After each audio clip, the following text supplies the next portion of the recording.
Hello everyone, তোমরা সকলে কেমন আছো? আশা করি সকলে ভালো আছো। আমিও খুব ভালো আছি।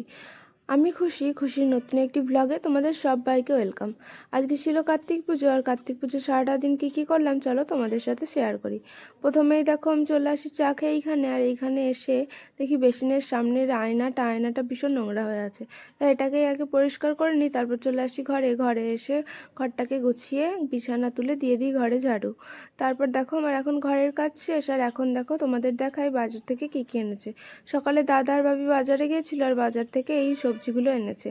তারপর দেখো যেহেতু বাড়িতে পুজো, তাই জন্য বাড়ির সামনে কলা গাছ পোতা হচ্ছে, আর আমার বৌদি ভাই আর দাদা দেখো আজকে ম্যাচিং করে ড্রেস পরেছিল। তারপর দেখো এইখানটায় হবে কার্তিক পুজো, তাই এখানটায় সুন্দর করে সাজানো হয়েছে, আর আমিও আলপনা দিয়ে নিয়েছি। তারপর আমি ফুল, তুলসী পাতা, দুব্বো সব তুলে নিয়েছি। আর এখানে দেখো গোপালকেও সুন্দর করে সাজানো হয়েছে, আর গোপালকে আজকে একটা নতুন ড্রেস পরিয়েছি। তারপর মা বরণডালাটা রেডি করে নেয়, আর এখানে আমার একটা বড় মা আর বৌদি ভাইয়ের মা দুজন মিলে লুচি ভাজা শুরু করে দিয়েছে। তারপর দেখো আমরা পুজোর জোগাড়ও স্টার্ট করে দিয়েছি। চলো ভিডিওটা এখানেই শেষ করলাম, দেখা হচ্ছে পরের বাটে।